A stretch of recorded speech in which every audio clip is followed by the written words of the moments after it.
Stupidity has a way of turning small decisions into fatal ones. I've seen it play out more times than it should. Hello there, this is Nathan Cole. Today's cases go from a Karen who stopped a kiln in the middle of its cycle to another Karen who tried to deal with a service dog and learned too late it wasn't her situation to handle.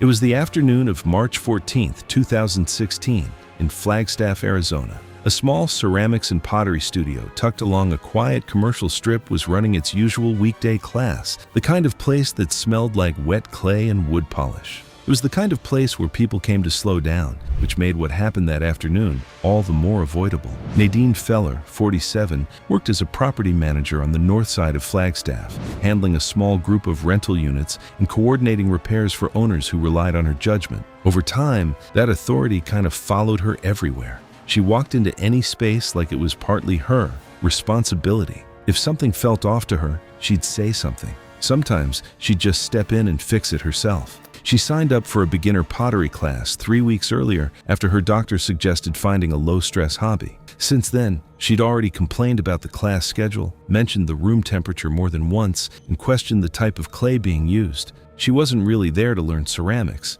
It was more about being comfortable and feeling in control. By week 3, people had started to notice and quietly adjusted around her. That afternoon, a kiln was running in the back workroom. An older electric model, sturdy and a bit dated. The instructor had started it before class, and a low hum carried into the studio. Most people tuned it out pretty quickly, but Nadine, not really. About 20 minutes into class, she spoke up, loud enough that everyone heard. The instructor explained the kiln was in the middle of a firing cycle and couldn't be stopped without ruining the pieces inside or damaging the kiln. Fair enough, right? She let it go for maybe 15 minutes. Then she brought it up again, more firmly this time. She said the noise was giving her a headache and asked why she had to sit through it. The instructor gave the same answer and went back to helping another student. Nadine stayed at her station, hands on her clay, clearly not okay with it. Not the kind of quiet where you move on, the kind where you're thinking, so what now? The kiln kept humming.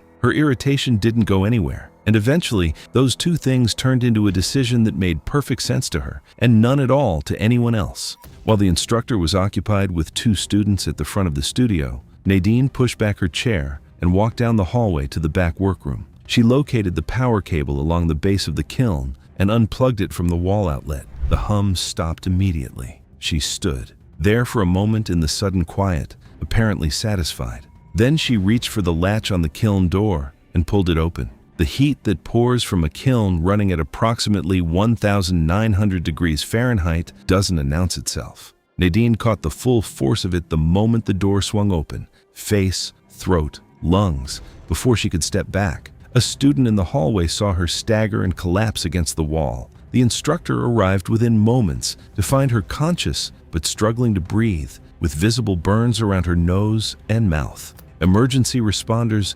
transported her to a nearby medical facility. She was alert on arrival, though her voice had already gone rough and thin. The burns to her airway were extensive, and swelling set in over the following hours. Despite the efforts of the medical team, her condition declined steadily through the night. Nadine Feller was pronounced dead in the early hours of the following morning. In the weeks that followed, local authorities reviewed the incident. Witness accounts from the student in the hallway and the others in the main room were consistent throughout. The kiln had been operating normally, and the studio had followed every reasonable procedure. The decision to unplug the unit and open the door had been made entirely by Nadine, without prompting from anyone. The case was ruled an accidental death and closed without further action. The instructor was cleared.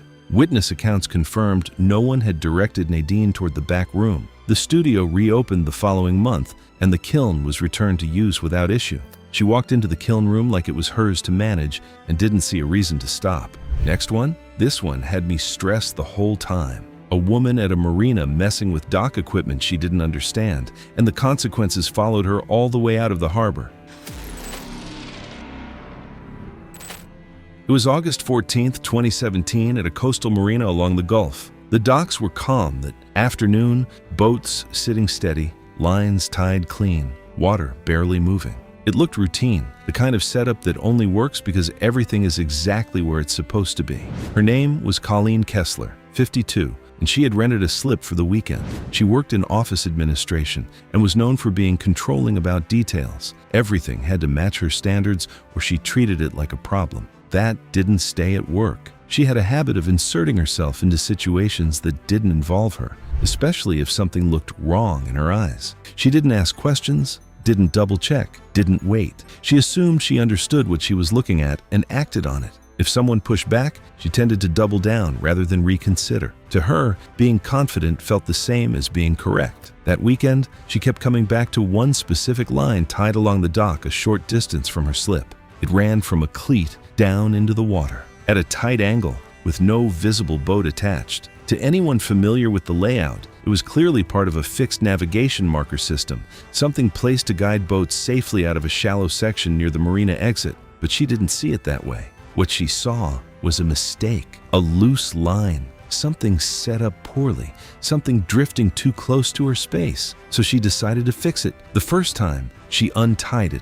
and pulled it over a bit, retightening it where she thought it made more sense. It gave her more room, at least visually. Nothing reacted. No one stopped her. That was enough confirmation for her. Later, she came back and adjusted it again, then again, the next morning. Each change was small, just inches at a time. But that line wasn't meant to be adjusted at all. It was connected to a weighted anchor holding a navigation marker in a precise position underwater. Moving the line changed the marker's placement, and that placement mattered. It marked the safe path between deeper water and a rock shelf that sat just below the surface near the exit. By the time she was ready to leave, the marker had been pulled off its intended line enough to misrepresent the safe route. She untied her own boat and stepped aboard, moving out at a slow, controlled speed. From her perspective, everything looked fine. The water was calm, visibility clear. She lined up her exit based on what she could see, the dock, the spacing, the marker's position. But that marker was no longer where it should have been. As she moved forward, her boat tracked slightly off the safe channel and toward the shallow rock shelf. There was no warning, no visible sign from above. The hull struck hard against the submerged rock, the impact running along the underside. It tore open a section near the front, and water began rushing in immediately. Within seconds, the front dipped. The boat lost balance fast. The stern lifted slightly as water filled the hull, and the entire vessel began to sink. People nearby saw it happen. The shift was sudden. The angle, the drop, the speed of it. There wasn't time to react or correct course. The boat went under in under 3 minutes. People nearby saw the angle change, watched the bow drop and the stern lift, and understood quickly that it wasn't going to correct. But by the time anyone moved toward the water, it was already too late. The impact had thrown Colleen forward into the console. She was likely disoriented or briefly unconscious from the strike. Witnesses said she didn't call out, didn't appear in the water, didn't surface. She went down with the boat. The navigation marker had been displaced. The anchor line she had repeatedly adjusted over the weekend had shifted the marker enough to mislead her own exit path. It wasn't a large movement, but it didn't need to be. The safe channel was narrow, and even a small change in reference could push a boat into shallow water. The case was ruled accidental. The marina was not found liable. The marker system had been correctly installed and documented, with no way to anticipate tampering between arrival and departure. The marker was repositioned afterward, and a second fixed buoy was added near the shelf as a precaution. Colleen kept fixing something that was never broken, and it quietly redirected everything that came next. I remember thinking it didn't seem like a big deal at first, just a neighbor taking fruit that wasn't hers, completely unaware of what was already inside it.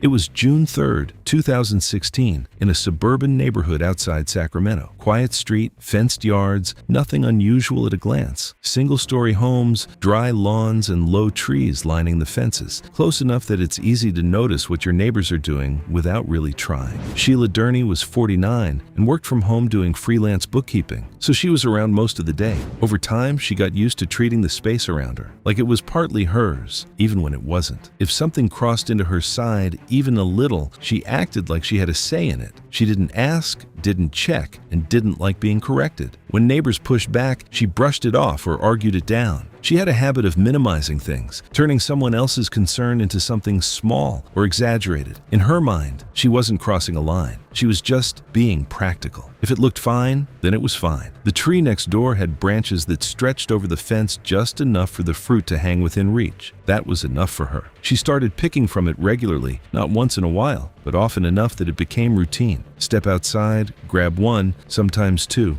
move on. She didn't think of it as taking something that wasn't hers. To her, it was just there. Accessible meant acceptable. Earlier that season, the neighbor had treated the tree with a systemic pesticide, one that's absorbed into the plant and carried into the fruit as it grows. It wasn't something you could rinse off. He had told her clearly not to eat anything from the tree, more than once. Simple, direct, nothing unclear about it. She didn't just ignore that. She decided it didn't apply. To her, it didn't make sense. The fruit looked normal, smelled normal, tasted normal. No residue, no strange texture, nothing that matched what she expected treated to look like. She assumed he was exaggerating or just trying to keep her from taking it. That assumption stuck, and she didn't revisit it. If anything, she leaned into it, kept picking the fruit, kept eating it, like the warning didn't matter. It became automatic, part of her day without much thought. The symptoms started gradually. At first, it was mild: nausea, a headache, general feeling of being off. The kind of thing you might write off as something you ate or just a bad day. She didn't stop. She didn't reconsider what she'd been eating. She just moved past it, but the exposure continued. Over the next few days, the symptoms became more noticeable. The nausea lingered. The dizziness showed up more often. There were moments where she had to steady herself, where her balance slipped just enough to notice. Her energy dropped, and normal tasks started taking more effort. And still, no change. Even as it got worse, she didn't adjust her behavior. Either she didn't connect it to the fruit, or she dismissed the idea entirely. She had already decided it was safe, and that decision didn't shift just because her condition did. She kept eating it. What she didn't realize was how the exposure worked. The pesticide involved was a restricted-use organophosphate, the kind that requires a licensed applicator and carries clear warnings about fruit consumption windows that can run weeks or even months. It wasn't something that caused an immediate reaction, but it built up in the body over time. Small amounts, repeatedly consumed, could accumulate to dangerous levels. By the time the symptoms became severe, that buildup had already reached a point her body couldn't recover from.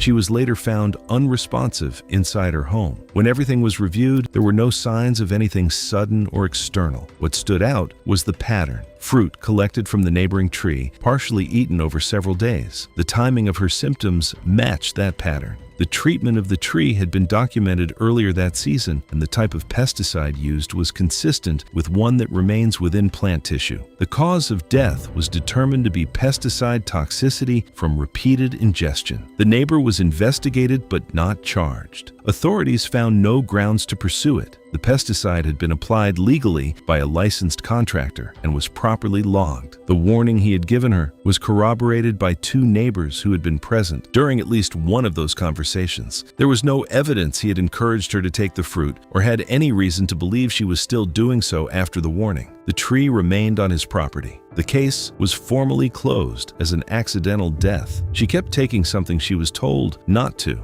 and never questioned it when things started going wrong. I didn't think much of this next one at first, just a cabin and some firewood, until you realize how it was stored. If these stories are something you find interesting or worth your time, consider subscribing. It helps keep everything running and lets me keep sharing more like this.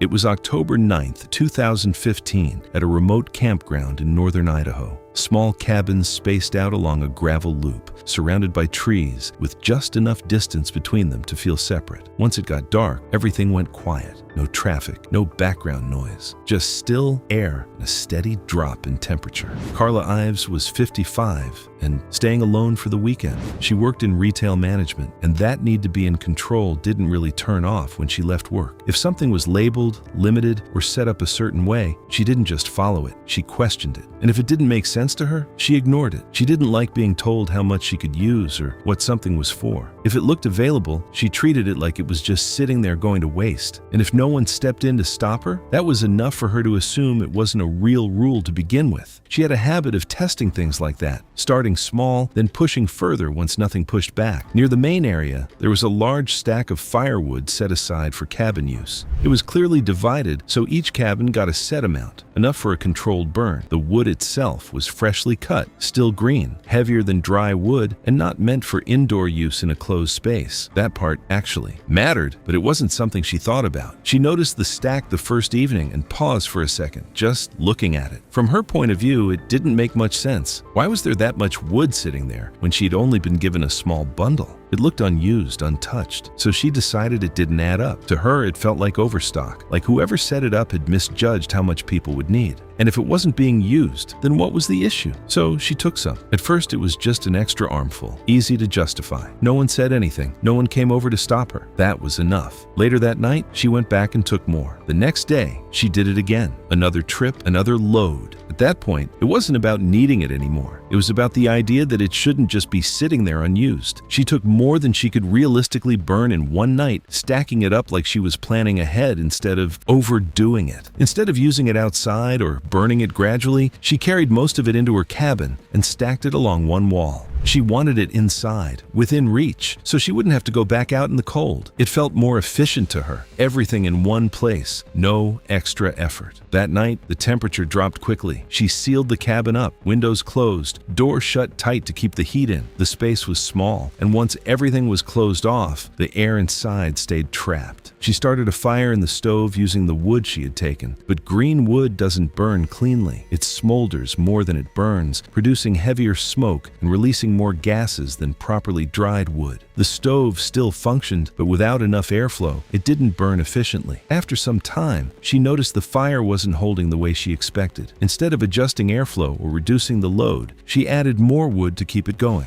That only made the burn less efficient. More smoke, more buildup, less clean heat. She kept the cabin sealed. After a while, she started to feel off. At first, it was mild, a headache, a little dizziness, a general feeling of fatigue, the kind of thing that's easy to ignore, especially when you're alone. She didn't change anything, didn't open a window, didn't step outside. She stayed where she was. As the night went on, the symptoms became more noticeable. The dizziness lasted longer. The fatigue got heavier. When she stood up, she had to steady herself for a second before moving. Her coordination wasn't as sharp, but even then, she didn't shift what she was doing. No ventilation, no fresh air. The fire continued to burn poorly. The air inside the cabin continued to change. At some point, the symptoms crossed from uncomfortable to disorienting, the kind where thinking clearly becomes harder, where reacting takes longer than it should. By then, the environment inside had already shifted too far. She remained inside. She was later found unresponsive in the cabin. The cause of death was determined to be carbon monoxide poisoning. The sealed cabin and lack of ventilation had allowed gases to build up to fatal levels, and the green wood, which burns less cleanly than dried, had made the situation worse. The campground was reviewed, but no staff negligence was found. The firewood labeling was considered adequate, and the cabin stove was properly functioning. The green wood supply was moved to a locked enclosure with clearer posted signage afterward. The case was ruled accidental. She kept pushing past limits that were there for a reason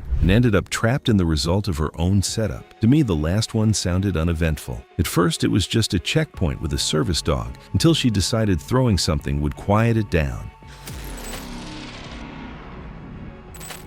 It was March 22, 2018, at a roadside checkpoint outside Phoenix. Cars moved forward in a slow, controlled line, each one stopping briefly before being waved through. Headlights stretched down the road, engines idling, everything moving at a steady pace. Felicia Luray was 44 and driving alone that night. She worked in insurance claims and was used to pushing until she got the outcome she wanted. That didn't stop when she left work. If something didn't go the way she expected, she didn't just let it pass. She challenged it, and if that didn't work, she pushed it further. Waiting wasn't something she handled well, and being told to move along without getting her point across bothered her. If she felt like something should be handled differently, she treated it like it was her place to say so. When she reached the checkpoint, the stop started the way it always does. She slowed down and pulled forward when directed, but instead of letting it stay simple, she shifted it. She started bringing up her driving record, like it needed to be checked or recognized right there. It wasn't part of what was happening, but she kept it going anyway, like it should matter in that moment. That's where things slowed down.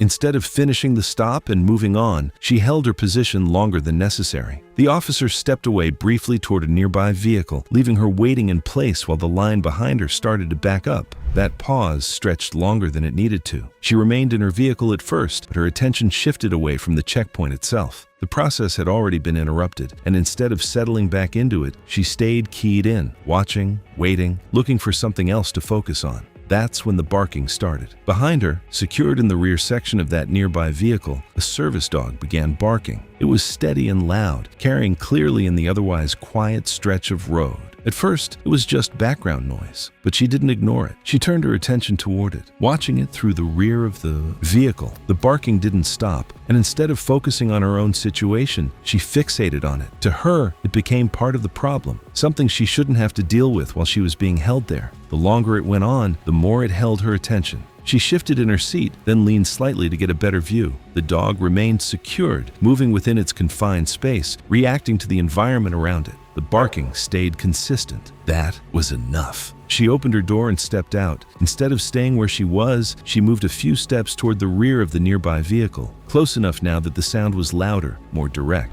She had a plastic water bottle in her hand. Instead of stepping back or leaving it alone, she made a decision to deal with it herself. She threw the bottle toward the dog. It wasn't forceful, but it didn't need to be. It was enough to trigger a reaction. The dog lunged forward against its restraint immediately. The movement was sudden and sharp, accompanied by a louder burst of barking. That's when she reacted. She stepped backward quickly, trying to create distance. She was already close to the edge of the lane, and behind her was a raised concrete curb. Her heel caught it. The backward motion didn't stop. With her weight already shifting, there was no time to recover. She lost balance and fell straight back. The back of her head struck the edge of the curb. It happened in a single motion. Throw, lunge, step back, fall. People nearby saw the entire sequence clearly. There was no contact between her and the dog at any point. The restraint held, and the distance remained. She did not get up. After stepping away, personnel at the checkpoint returned to the lane and found her lying unresponsive near the curb. The area showed no signs of additional movement or secondary impact. The position of her body and the injury were consistent with a direct backward fall onto the curb. The cause of death was determined to be blunt force trauma to the head. The officer and checkpoint personnel were cleared entirely. She had exited her vehicle without instruction and moved toward a secured area on her own.